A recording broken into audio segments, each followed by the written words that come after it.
Everybody, thank you for being here. I'm going to start by reading the Right to Know script, and then we'll get down to the work of today. So welcome. I'm Senator Martha Fuller Clark.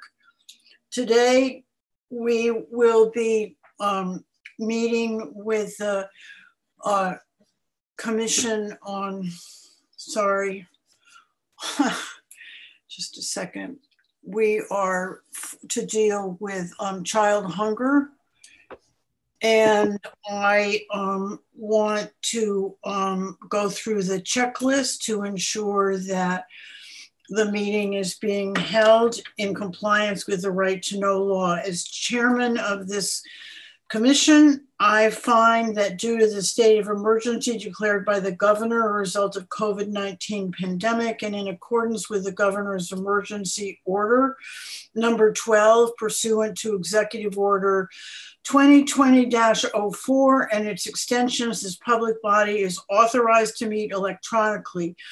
Please note that there is no physical location to observe and listen contemporaneously to this meeting, which was authorized pursuant to the governor's emergency order. In accordance with the emergency order, I am confirming that we are providing public access to the meeting by telephone with additional access possible by video and other electronic means. We are utilizing Zoom for this electronic meeting. All members of the commission and selected legislative staff have the ability to communicate contemporaneously in this meeting through this platform. And the public has access to contemporaneously watch and or listen to the meeting on Zoom or YouTube, etc., and via phone by following the directions and the links provided on the General Court website. 2, we have provided general public notice of the necessary information for accessing the meeting in the Senate calendar. 3, we are providing a mechanism for the public to alert the public body during the meeting if there are problems with access. If anyone has a problem, please email remotesenate@ledge.state.nh.us or call 603-271-3043. In the event the public is unable to access the meeting will be adjourned and rescheduled. Please note that all votes taken during this meeting shall be done by roll call vote. And finally, I will start the meeting by taking a roll call attendance.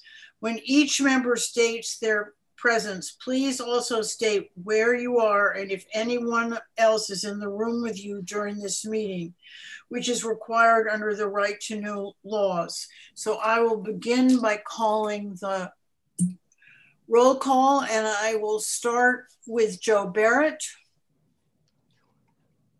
Hi, I am present. I'm in my office in Bedford and I'm alone.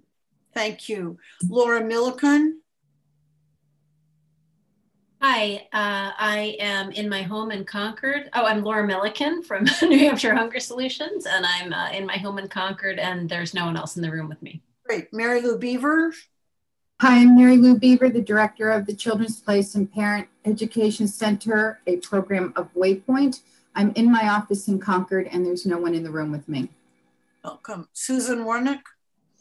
Hi, I'm Susan Warnick. I'm from Community Action Program, and I'm alone in my office in Concord, New Hampshire. Mr. Minahan.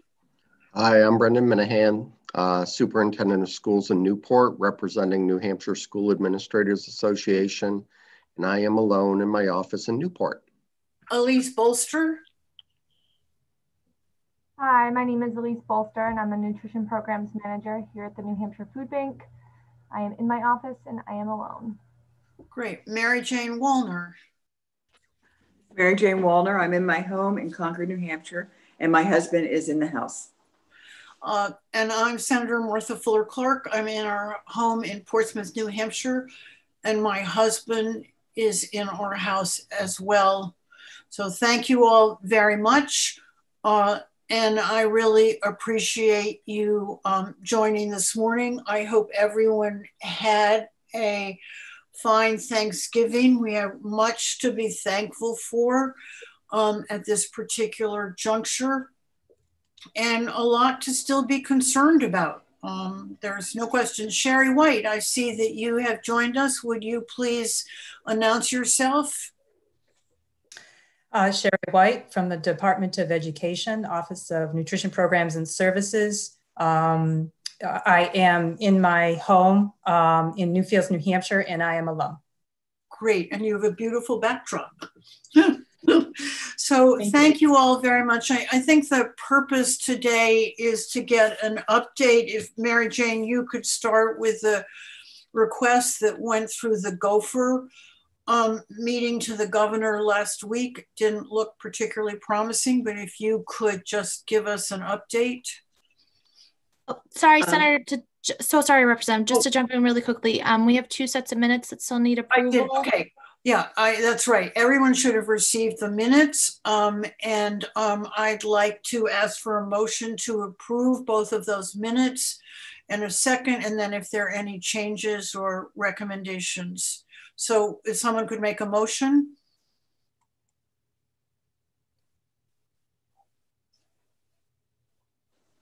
I move to accept the minutes. Who moved approval? Sherry, did you move approval? This is Mary Jane. Okay, and a second from Mary Jane. Thank you very much. I hope you had a chance to review them. Were there any corrections or changes? Okay, if not, I have to call the roll to pass the minutes. So Joy Barrett. Yes. Laura Milliken. Okay, Mary Lou Beaver. Yes. Susan Winnick. Yes. Brendan Minahan. I'll abstain. Thank you. I wasn't here. Bolster. Yeah. Yes. Sherry White. I was not here either for that particular one. Okay, and Mary J. Wallner. Yes. Myself, yes. So the minutes have been approved and accepted. Thank you, Jenna. I had that on my list, but I jumped ahead. Okay, so now, Mary Jane, if you could give us an update from last week. Yes, the proposal that Laura had brought forth for the Gopher meeting was discussed. There was a lot of discussion about the SNAP suggestion to put funding onto the SNAP cards in sometime in December. And there was a lot there. The group actually had a lot of discussion about, there was discussion about how much funding was left in the Gopher fund. And the Gopher staff informed us that there was only about $1 million left. The decision was, and I believe that this came from the department, that rather than do the SNAP cards, they would place any remaining funds in the unemployment insurance fund. So it was not a good outcome, but I guess I wasn't terribly surprised. Okay, so obviously we're sorry that happened. Anyway, it is what it is, right? I think it reflects to some degree the lack of enthusiasm on several members of the Gopher group for the SNAP program, which is really, really disappointing. So I guess the question now is, what other avenues are available to be able to get funding of any kind to support additional marketing? And I'd just be interested to, hear what anyone has to say.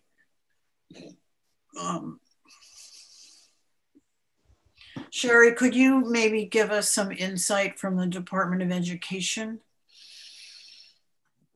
And I'm trying to understand what you would like for information. Okay, well, I guess what we're interested in is what role are schools taking to make it clear to families that they need to sign up for the breakfast and lunch program, and also how critical it is,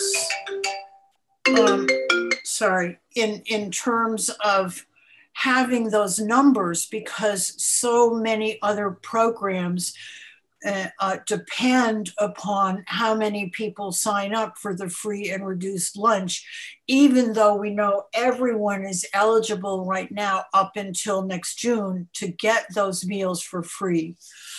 But if we can't stimulate or encourage signups, it has significant negative repercussions. Thank you.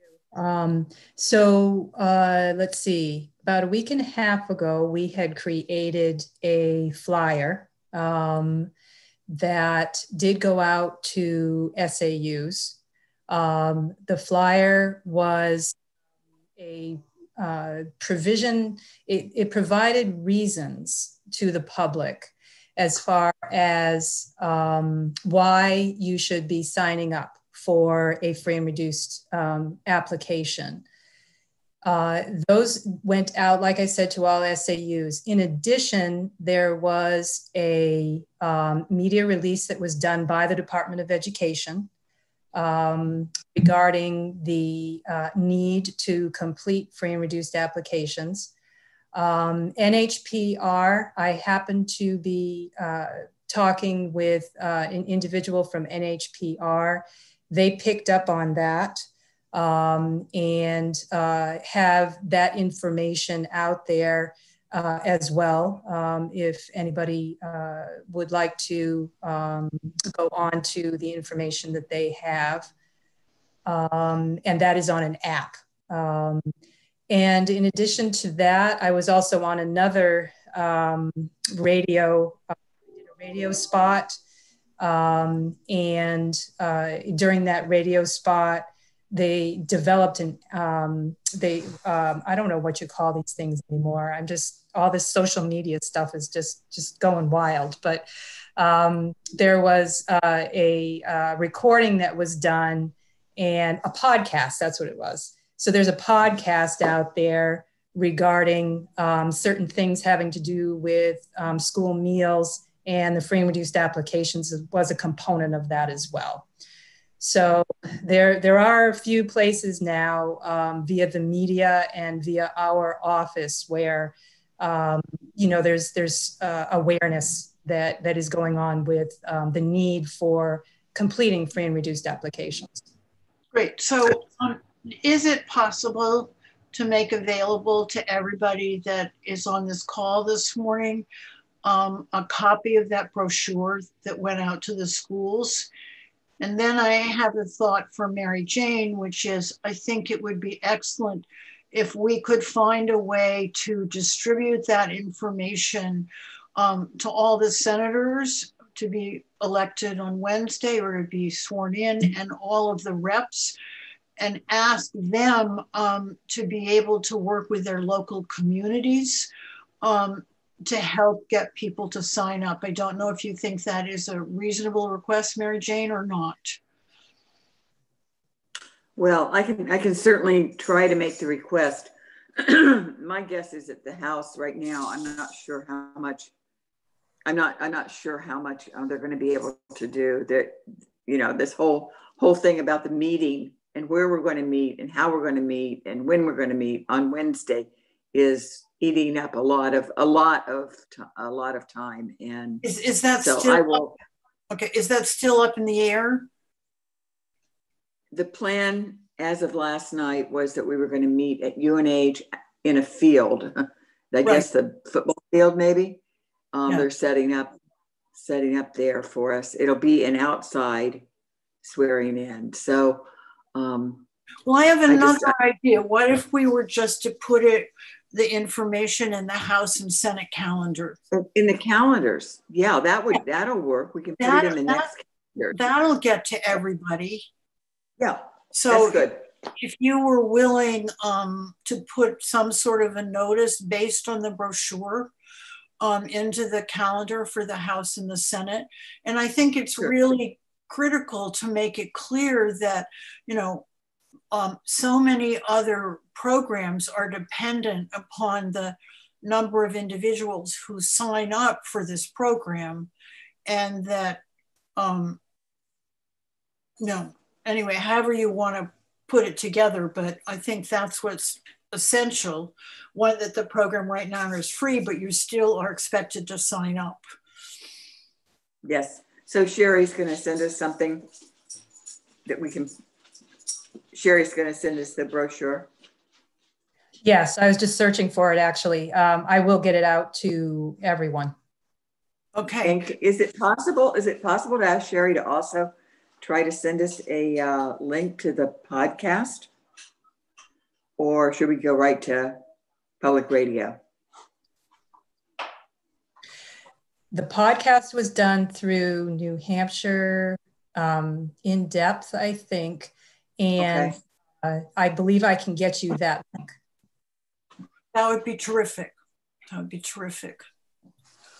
Laura, your thoughts. I know you worked really hard on putting that proposal in front of the governor, and but we just have to move ahead, right? I think so. I think, and we also have to think ahead to any future stimulus packages that come to this state, and you know, being right up front with the needs of hungry folks in New Hampshire. I mean, and I should say, you know, I mean, the food banks, you know, did yeoman's work during this crisis. But, you know, I think the message that really needs to get out is that food banks are meant for, you know, an emergency situation, which of course it is, but folks need longer and more sustainable help with food. So I know that there's some work by some private funders on some outreach around SNAP in particular. The New Hampshire Children's Health Foundation, I believe, is working on this with some others. We are applying for a grant that would allow for some outreach, you know, particularly addressing school nutrition programs in Manchester and Nashua, but we hope that you know, we could, some of the pieces would have information about all kinds of federal nutrition programs. So, so that's where that is at the moment. So one of the things that might be thought of going forward is perhaps under the auspices of this commission would be to develop an op-ed about the issue of food insecurity in New Hampshire, and see what might be the best way to be able to disseminate that.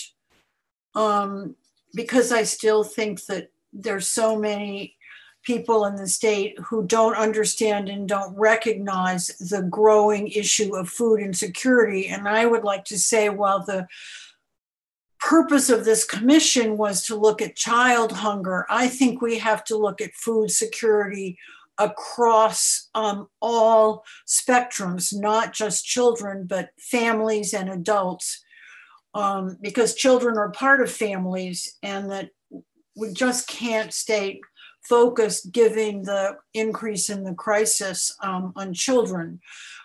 So that's one thought that I would leave with you, that I think maybe after the holidays, during maybe January, that you could all come together and look at how best to put together an op-ed and how you would like to get that placed. But I think with all of the most current statistics about how many people in New Hampshire are experiencing food insecurity, about the enormous challenge that the food banks are facing, that what it means in terms of children, but also I think we have seniors, we have people who've lost their jobs, just sort of a really New Hampshire global statement that we need to get out to the public.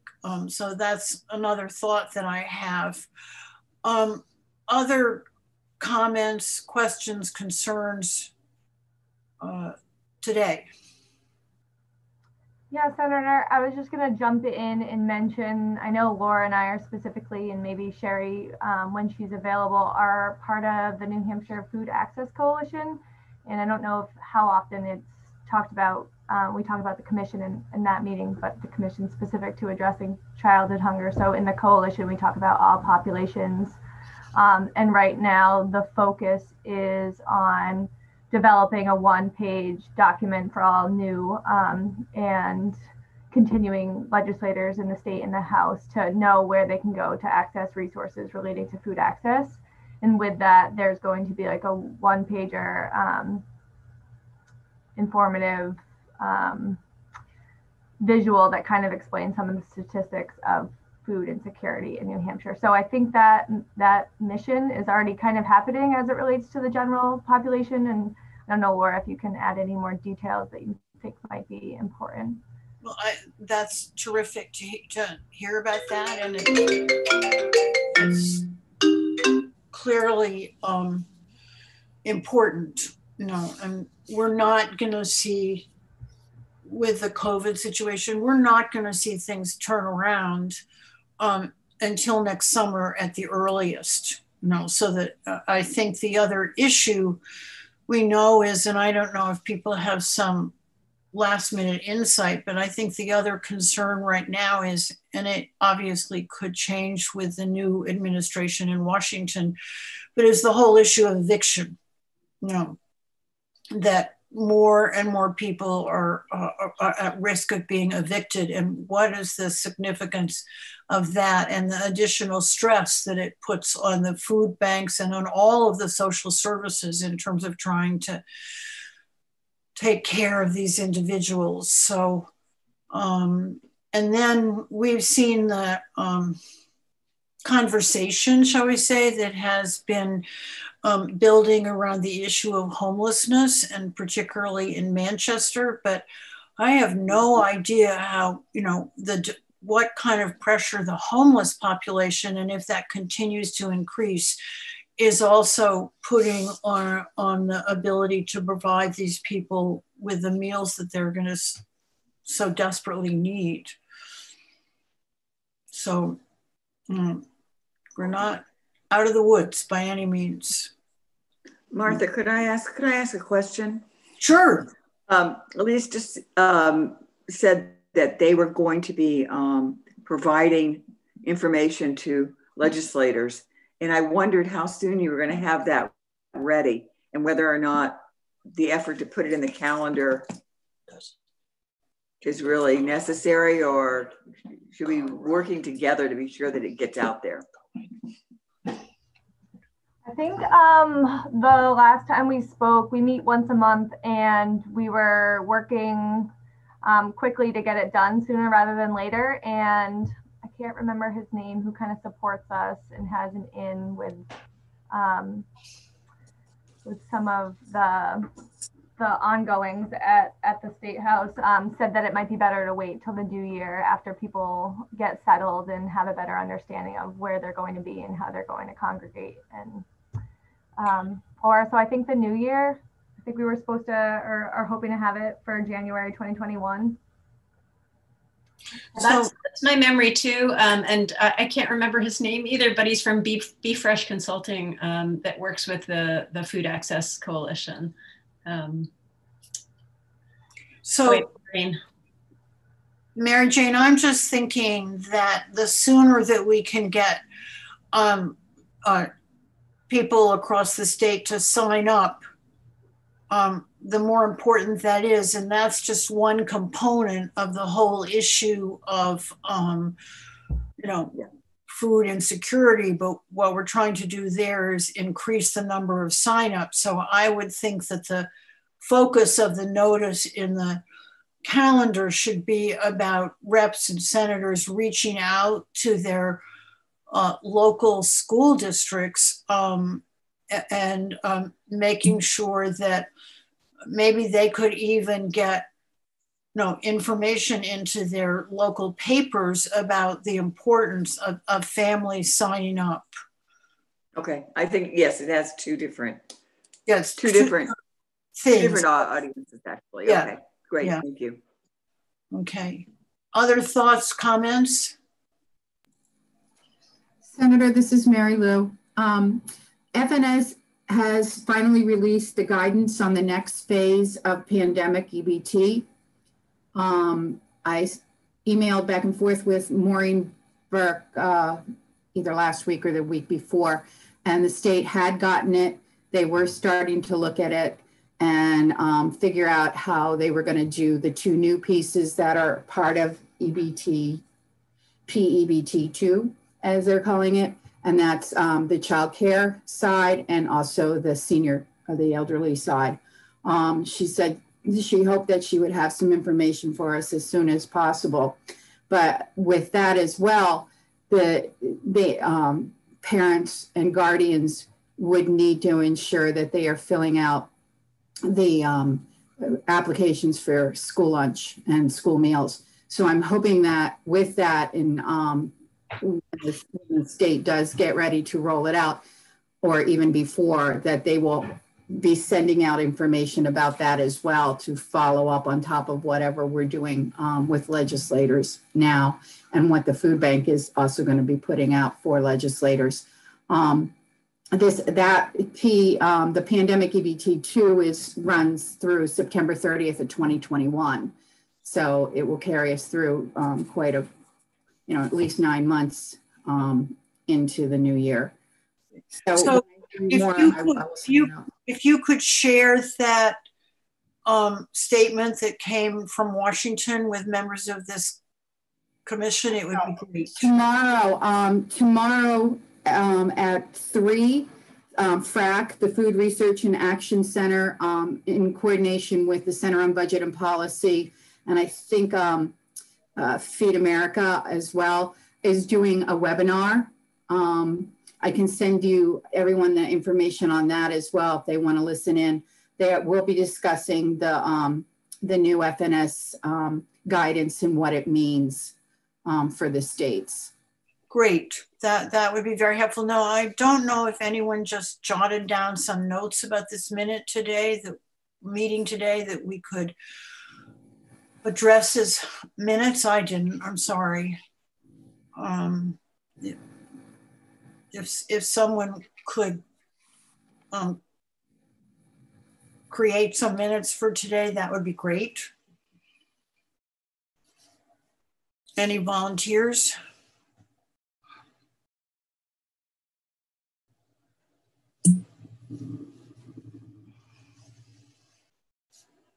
Everybody's really busy. Okay, well, I'll maybe see what I can put together.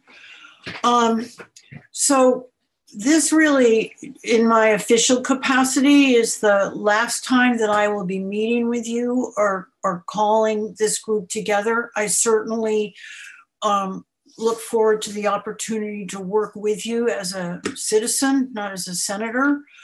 And I really want to thank all of you for everything that you're trying to do to deal with not only just the issue of child hunger, but food insecurity.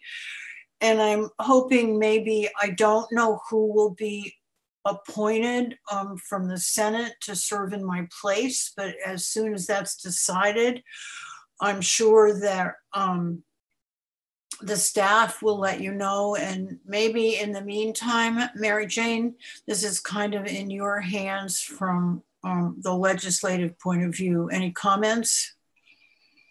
Well, I'm also termed out to also remember my appointment was only until the end of this session. So okay, probably today is probably my last meeting also. unless they reappoint me. Okay, well, you're all here somehow, some way. We'll get those positions filled and hope that, you know, this continues to be a useful forum to at least share information with a broad sector of what is being done and what needs to be done. So with that, I wish you the best of holidays and the best of luck going forward. So. Thank you, Senator. Thank you, Senator. Great job. Thank you all. Yes. Okay, hang in there. Senator, you just have to take a roll call to. I will take the roll call. I will. Okay, so I need a motion to adjourn this meeting. So moved. Yeah. Is there a second? Susan. Seconded. Okay. All right. Joy Barrett. Yes. Laura Milliken. Yes. Susan Winnick. Yes. Elise Bolster. Yes. Brendan Minahan. Yes. Mary Lou Beaver. Yes. Mary Jane Wallner. Yes. Is there anyone else that I didn't call? All right, myself, yes. All right, the meeting is adjourned and thank you all and Godspeed. Thank you. Thank you. Thank you, Mark. Thank you. Bye-bye. Bye.